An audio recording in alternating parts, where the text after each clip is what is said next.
An aviel hervez san mazeo. Evel ma tiskenne Jesus diwar ar mene, en em stagas de heul ur mariad bras a dut. A setu un den leur o tostad as tuas dirazan en el lavarud, autrou, marfel dit, e chelez ma glanad. Jesus o chasten ez orn a stokaz outan en el lavarud, me fel din, bez glanet, a kerken e voe glanet e lorniez. Hag el lavaras Jesus dean, diwal, na lavar an dramant da zenebet, met keden em ziskouez d'ar bellek, a kinig ar prov kemennet gant Moizez, ma vo kement se da destenni deo. Neuze evel ma oa Jesus o paouez an tren e Kafarnaum, e teaz da vetan ur c'hantener hag a reaz outan ar beden ma. Otrou, ma servijeur a zo vari wele em zi, seizet e izili, hag o tiwask a poan u kriz. Jesus a lavaras dean, mon arn da baer an ea. Otrou, a respontaz ar c'hantener, non ket de lezek e teufez dindan ma zoen, met lavar ur gomz epken, a paret e vo ma servijeur. Rag evidon da vea dindan rewal em eus soudardet dindan non ive. A pa lavar an da unan kers e kers kuit, a da unan al deus e teu, a da mevel gra an drama e ra. O klevout se e voez tlammet Jesus, hag el lavaras da rea oa ouz e eulia, e gwirdione me lavar deoc'h, ne meus ket kavet c'hoaz ken bras fei en Israel. Ya en lavar darn deoc'h, kalz a zeuio eus ar saviol hag eus ar c'huziol a yelo da zeza o stol gant Abraham, Isaac a Jacob e rouantellez an naou. Tra ma vo bugale ar rouantellez tolet ermez en da valigen e lec'h ma vo gwelvan a skrignadek den. A Jesus al lavaras d'ar c'hantener, ke, ra vo gret dit hervez da fei, a var an eurse e voe part d'ar servijeur. A deuet Jesus da diper, e kavaz en no mam ger hemman en e gwele, dalc'het gant an derzien. Steki a reaz ouz edorn hag ez eaz an derzien diouti, hag o vea saved en em lakaz do serviji. Diouz an abade e voe degaset dean kalz tud drugs peredet, a kaz ar re ar speredou kuit gant e gomz, hag an ol dut klan a pareaz an eo. Evel se e teuet a wir diougan ar profet Isaia, ke meret en neus or machanioù warnan e unan hag en em garget gant or c'hlavedou. Neuze Jesus o welout em groezioù tud en dro dean ar doaz urz da vont d'an tu all da lenn. Hag ur skrib a dostad outan a lavaras dean. Mestr, me a yelo da seul, neus forz pellec'h ezi. Nemet e respontas Jesus dean, a lern o deus toulou, a labouset an naou o deus neizioù, ma ban den avad nen eus lec'hebet da harpa e ben. Un al eus a douez ez iskibion, a lavaras dean, otrou, rodin aotre da vont da genta da zebelia mazat. Jesus a respontas dean, deus d'an meul, a lez ar de vardo da sebelia ar de vardo.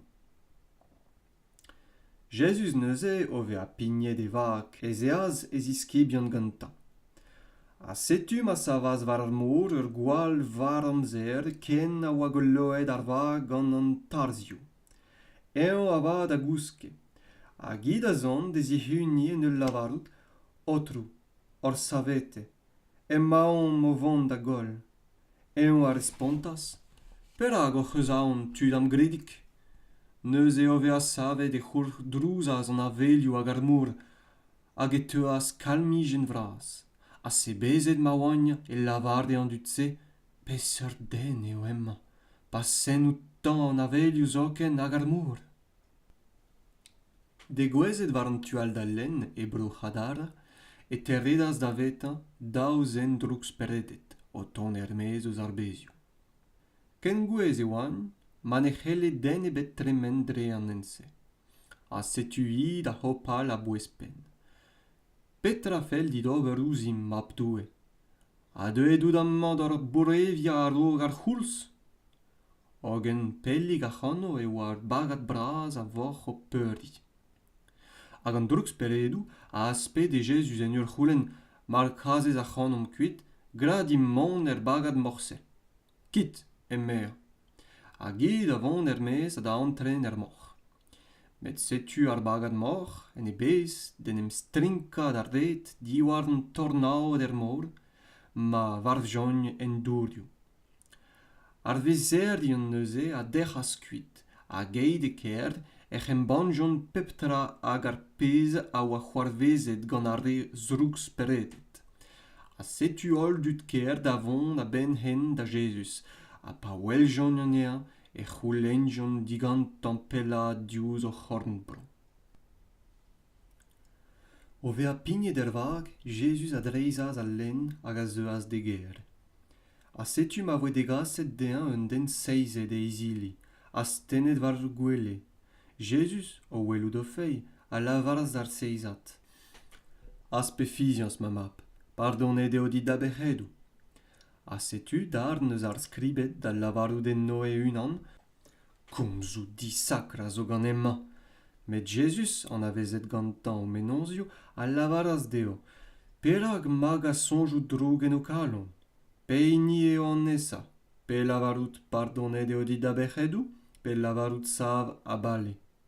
Ogen, evit ma wez fod en neus mab an den warn douar ar galout da bardoni ar pec'hedou.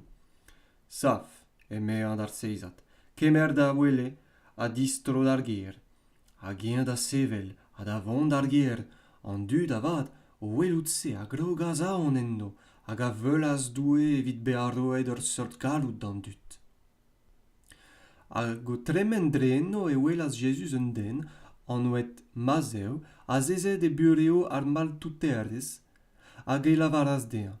Deus d'an a gen da sevel a da vont de heul.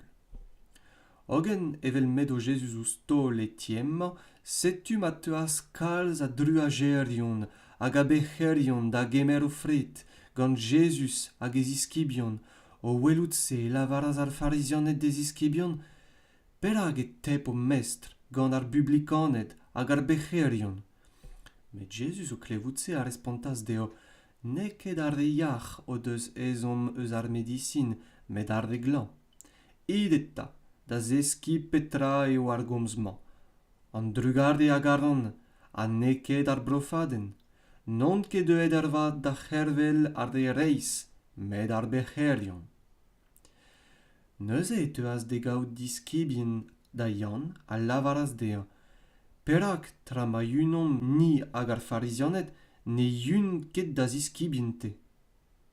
Hag e respontas Jesus deo, daoust hag e c'hell mignonet ar priet bea e kan, keit a memmo ar priet ganto?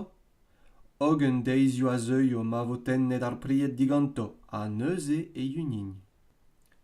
Rak neus den ebet a gemer fe ur pincel mezer neve evit takona ur gouiz kamant koz. Rak ar stagaden neve a sach fe varndan vez koz a gwasoc'h rogaden nevefe. Da ken nebedal ne laker kit gui neve e seier ler koz, a hendal e tarz ar seier ler. Skuiliet eve ar gwin, a kollet ar seier.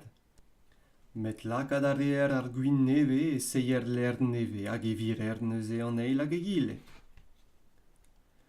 Evel ma komze evel setu ur dener o ton da stoui dirak Jesus a da lavarout dean, ma merc'h a zo paouez mervel, met deus asten da zorno ar ni hag e vevo. Jesus a savas hag a yeas de heul gant e ziskibin. A setu ur vaouez, klang gant an diwadan a baoe daouz e vlas, a dostaz a ziadrin, hag a stokaz ouz beven evantel. Rag lavarout a re niech unan, mar stokan epken ouz evantel, evin savetet. Jesus avad, oc'h en drei hag ouz e gwelout, a lavaras, as pe fizians ma merc'h, da fei deus da savetet. A varn tol e voe pareet ar vaouez. Pas e gwezaz e ti ar dener, Jesus o welout al fleuterien hag an dud ar de Karlstrous, al lavaras deo, it kuit, rag ar plachik neke maro, met o kousket emma. Hagin ar de goa boutan, pa voe gret dan ol dud se mon Hermez e c'hantreas, kregi ar deaz e dorn ar plachik, hag iaz iun az eus ar maro, hag ar vrud hag gemen se a iaz dre ar vro a bez. Evel ma zae Jesus kuit a c'hanno, e teuas de heul daouz en dal, a lavare en ur glial as petrue ouzim mat David. hag an tre de barzanti e tostaz an daouzen dal outan.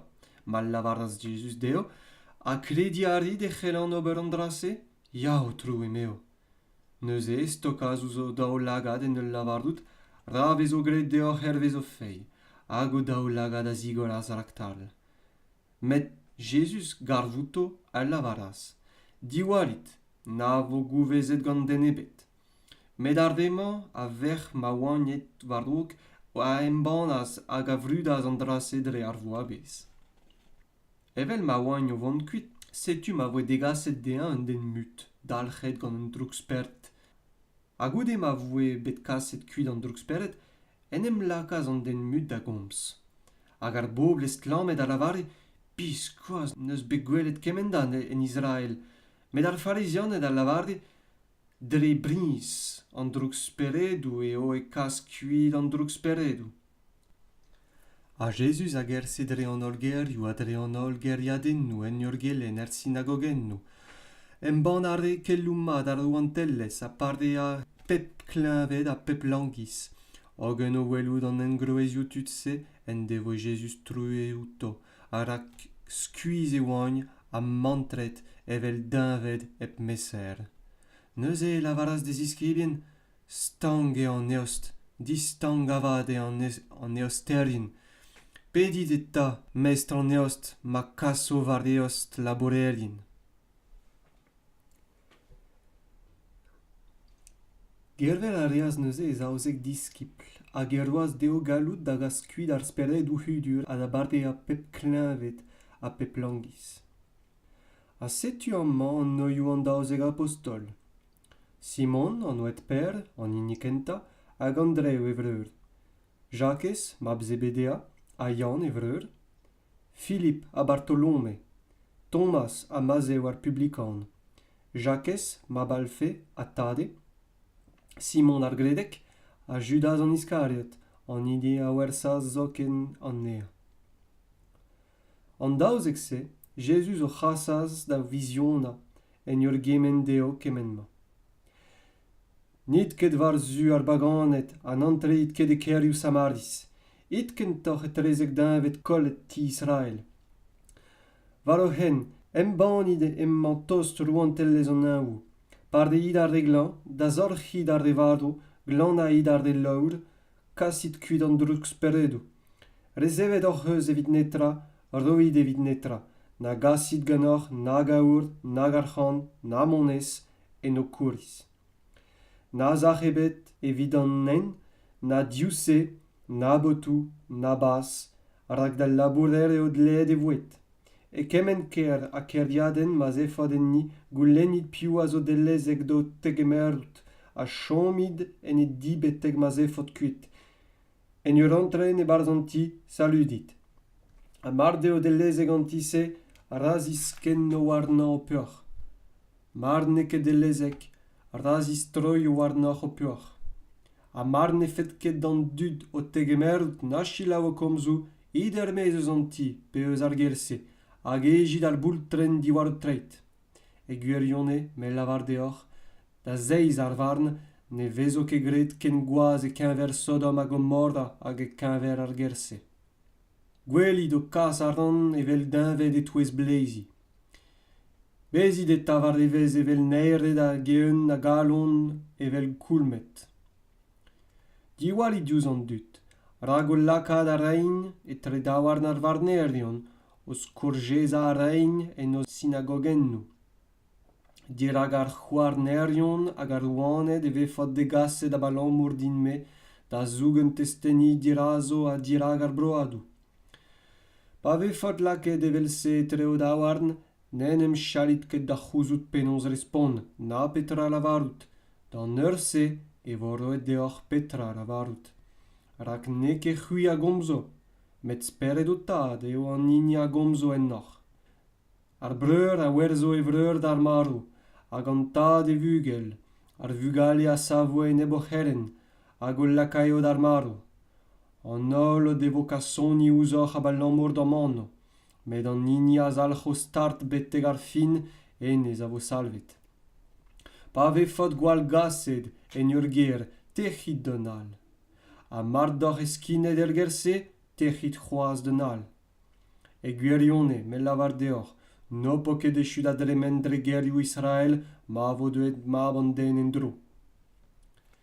N'emañ ket an diskibl a eus de vestr, nag ar mevel a eus de aotrou. A walc'h eo an diskibl don da vea evel e vestr, ha d'ar mevel evel e aotrou. Mar o deus graet Beelzeboul eus ar pentiegez, petra ne lavarinket eus e dut. No po ket aon eta rag ar risse, rag neus netra golloet na vo ket izoloet, netra kuzet na vo ket gouvezet. Ar pez a lavaran deoc'h en davaligen, en lavarit er sklealigen. Ar pez a glevit e plego skouarn, en embanit war leur an toennou. No pe ket aon rag ar re a c'hell laza ar c'horf, met ne c'hellon ket laza an enne. O pet aon kentor rag an hini a c'hell kol er gechen ar c'horf hag an enne. Daoust ta daou c'holvan ne vezont ket gwerset er gwennek? An eus hini an eno kouskoude a gwesfe war an douar ep aotre o tad. Evidoc'h avat, bleo pen zoken a zo bet kontet ol. No pe ket aon eta, talvezout a rit c'hui muioc'h eget ur bern golveni.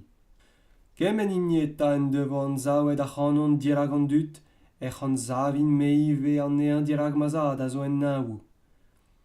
Met an neb am di an zavo dirag an dut, et ti an zavin meive an ean dirag mazad a zo en naou. Da gredit ket e vefen deuet da zegaz ar pioc'h war an douar, non ket deuet da zegaz ar pioc'h, met ar c'hleze. Deuet on da zisran na ar mab diouz e dat, ar verc'h diouz e mam, ar verc'h kert diouz e mam ger, hag en e bourion an den a vo tudet di. An neb a garidad, pe e vam, muioc'h eget on, ne ket ellezeg a c'hanon. Hag an neb a gari vap, pe e verc'h muioc'h eget on, ne ket ellezeg a c'hanon. An neb na gemer ket ar e groaz, ha na zeuket war melec'h, ne ket dellezeg a c'hanon. An neb en devo kavet e vue e c'hollo. Met an neb en devo e c'hollet en abeg din me, hennez, e c'havo. An neb o tegemer, am degemer. Hag an neb am degemer a zegemer an inien neus ma c'haset.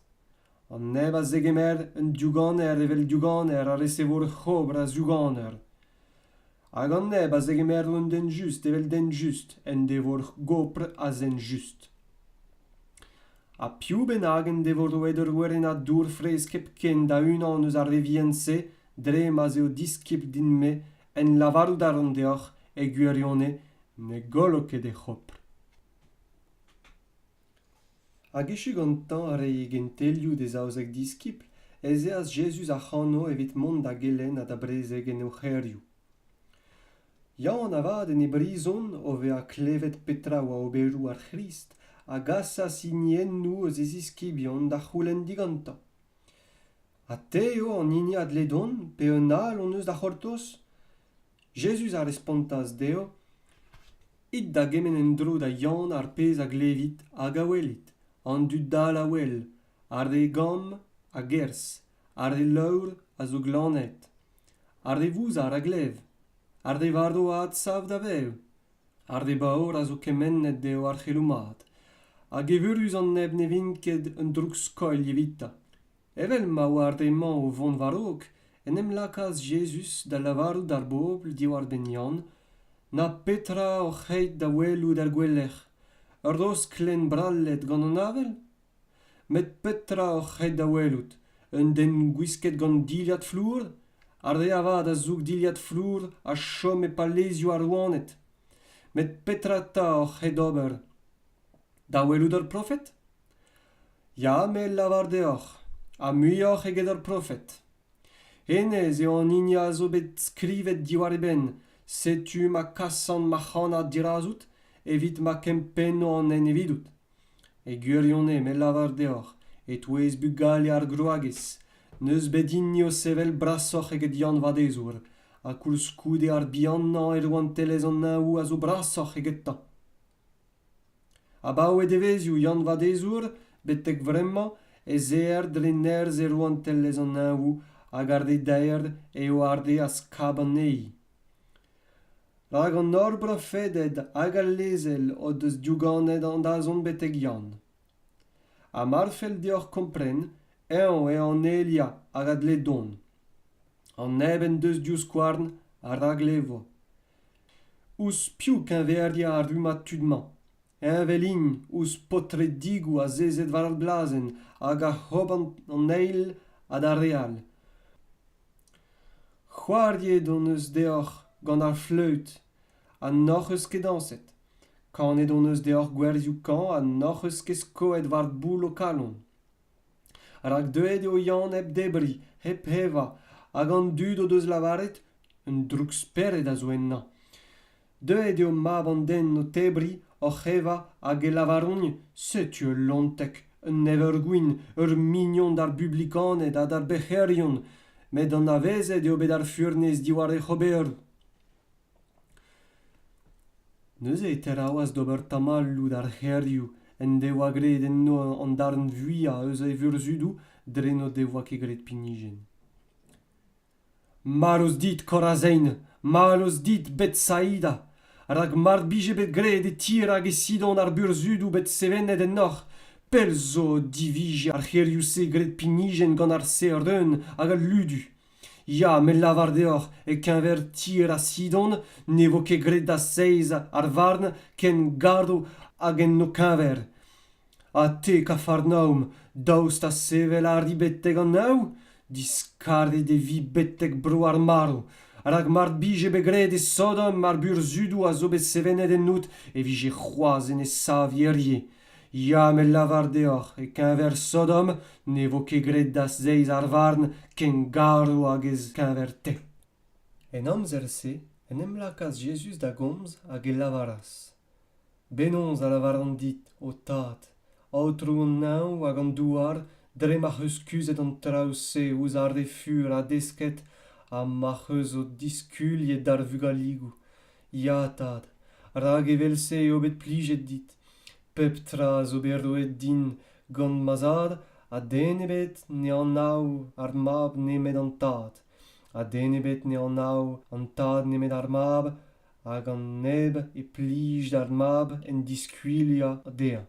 Deuit da vedon c'hwi ol a zo skuiz, hag a bleg din dan ar sam, a meo tivercio.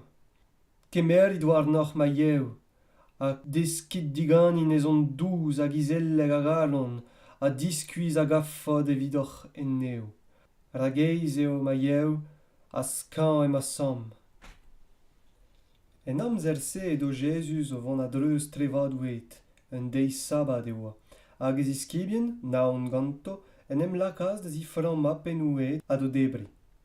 Ar farizianet ava do weloutse a lavaras dean, setu da ziskibien ar pez a zo difennet d'ober d'ar sabat. Medien a respontas, a noc'h eus kelennet petrarias David, pen devoe aon, eon a garde a oa gantan, pen onz a c'hantreaz e ti doue hag e tebras baraen war chinik, ne oa permettet o debri na dean, na d'ar dese a oa gantan, met d'ar veleion epken? Pen oc'h eus kelennet a lezen penons d'ar sabat e tor ar veleion ar sabat en templ e ober pechet eget? Hogen me lavar deoc'h ez eus amman unan brasoc'h eget an templ. Ma kompren fer petra dal war gomzman. An drugarde a gardon a neket ar brofaden, no pefe ket kondaonet tud diber. Rag mab an den a zo mestr war ar sabat. Eit kuit a c'hano ez eas Jesus e barz o zinagogennou. A setu enno un den, un dorn diserc'het dean, a gin d'ober goulenn ouz Jesus, a gaotre a zo da rei ar parde da zeiz ar sabat? Digarde de dammal e oa. Jesus a vaz a respontas deo, peign a c'hanoc'h, mar n'en eus nemet un danvad a mar kouez en ur foz da zeiz ar sabat, ne zeuio ket de denna a de sevel a c'hano. Hag un den, na pegemen muioc'h eget un danvad ne dalvez ket? Otre a zo eta d'ober vat da zeiz ar sabat. Neuze, lavaras d'an den se, asten da zorn. en asten ar deaz hag et teuaz da vea iach evel egile. Ar farizionet avad, a verheit er mes, en em guzuliaz a en ebdean e sel de gaz da gol. Met Jesus gouvezet gantan kemense en em den naz ac'hanno. Kalz a dud a yeaz de heul hag o fardear de az hol. Nemet e tifennas gronz deo en rei da an out. Evit ma teufet a wir komz ar profet Isaia. Setu ma serviger an nini am eus dibabet, ma muia kardet am eus en aleven e ma chalon. Ma speret a lakain warna, ma kemenno a reizded dar broadou. Ne dabut o ket, ne gri o ket, ne vezo ket klevet e vouez war ar plasennou. Ar dos klen diskardet ne dordo ket an nei, hag ar boulchen o tivogedi, ne mougo ket, beteg men devo kaset ar rizdet beteg an trech, en e anno e lakay ar broadou e gwanag. Neuze vo degaset dean un den drugsperet et dal a mut, hag e pardeaz an nezan en doare ma komze a mawele.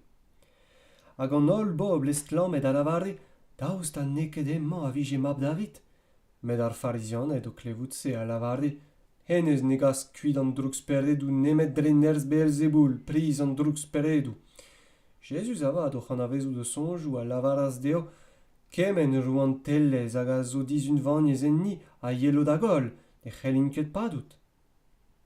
Neuze mar deo satan an ignag a skuit satan, emañ o vont a enebdean e unan, penans et ta e pado e rouan tellez. A mar deo dre nerz Beelzeboul e kason an drugsperet ou kuit, o mi bihan c'huit, dre le bio e kason yon neo kuit. Setu pera gin o unan a vo o parnerion. Ogen mar deo dre speret doue e kason an drugsperet ou kuit, neus et ta eo deuet evit oc'h rouan tellez doue. Pe c'hoaz, penons e c'herer an tren e tien den kren a gober ar skrap war e draou, eb bea da genta e red an den kren se. Neuze epken e vo tud a lakad ar skarz war e di. An neb ne manke ganin a zo a eneb din, hag an neb da zastum ket ganin a ve o foran. Setu pera hag el avar an deoc'h. Pep pechet a pep blasfem a vo pardonet d'an dut. Nemet ar blasfem ened ar speret ne vo kerdouet ar pardon an nea. A neb piou benag en devo komzet en neb mab an den e vo pardonet dea. Met an neb en devo komzet en neb ar speret santel ne vo ket pardonet dea, nag er bet ma, nag er bet dazon. Pe lavarit ez eo mad ar ween, a neuze ez eo mad e flouez. Pe lavarit ez eo far ar ween, a neuze ez eo far e flouez. Rak diouz e flouez e c'hanavez ar wezen. Gouen neiret, penons e c'hellferd lavar traumad, fa level mazoc'h. Rak diouz ar pez a leun ar galon e ve komz ar genou. Rak diouz ar pez a leun ar galon e ve komz ar genou. An den mad a den traumad eus teñzor mad e galon. Hag an den fall eus e teñzor fall a den trao fall. En lavarout ar deoc'h, eus kemen droug komz bet lavardet o devo an dud da rentag kont da zeiz ar varn. Rak diwar da gomzou evi laket reiz a diwar da gomzou evi kondanet. Neuze darneus ar skribet hag eus ar farizionet o ton war a goz al lavaras. Mestr, ni a garfe o kwelloù da c'hober ur sin. Respon a reas deo, ur rumat falakr hag ar voultrer o c'houren ur sin. Ogen sin ar ebet ne vo roet dean nemet sin ar profet Yona. Rag evel ma voe Yona 3 devez a ternons vez e koval loen mor, evel se vo mav an den 3 devez a ternons vez e korvan douar. Gwazet Niniv, a savod a zeiz ar varn gant tud ar rumadman hag a gont da on an neo. Rak pinijen a rejon o klevout prezegen nou Yona, a setu, brasoc'h eget Yona zo amman. Rouanez a Christe a savod a zeiz ar varn gant tud ar rumadman hag a gont da on an nea, rak don a reaz eus pen pella an douar da chelaou furne Salomon, a brasoc'h eget Salomon zo amman. Paz eo ei ar speret hudur meiz eus un den e kantre dre a lec'hioù gwez o klas diskuiz a negavket. Neuze e lavar distre a rin d'am zi, mas on eid mez an ea, a pa zegouez an dro e kav an ti goullo, skubet a kempennet. Mon a ran euzet a gemer gantan seiz peredal droukoc'h egetan hag an tred e barz an ti reonennan o chomadur. A stad diwea an dense a zeud a vea gwasoc'h eget an inigenta. Evel se c'hoarvezo gant ardu mat falakman. Edo c'hoaz o komz ouz ar bobl pa zegouezaz e vamm hag e vreudeur. A chomet ermez e klaskein komz o tan. Unan bennak al lavaras dean, setu az e ermez da vamm ha da vreudeur c'houlenn komz ouzit. Jesus a respontas d'an den en devoa lavaret an dras e dean, piv eo ma mamm ha piv eo ma breudeur. Hag o c'hasten ez orn war zu e ziskibion e lavaras, setu ma mamm ha ma breudeur. Rak nep piv bennak a ra bollonte ma zad a zo en naou hennez eo ma breur, ma c'hoar ha ma mamm.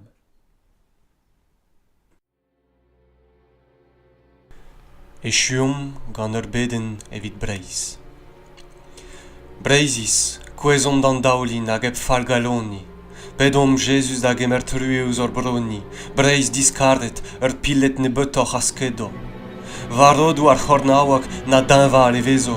Breizis, pedom a galon, ma voat savet Breizh, en e c'herd evel gwechal, gant e yez hag e fei, eb fei kristen er broioun e c'helbe a urz ebet, eb brezoneg, ken nebet ne c'helbe a Breizh ebet.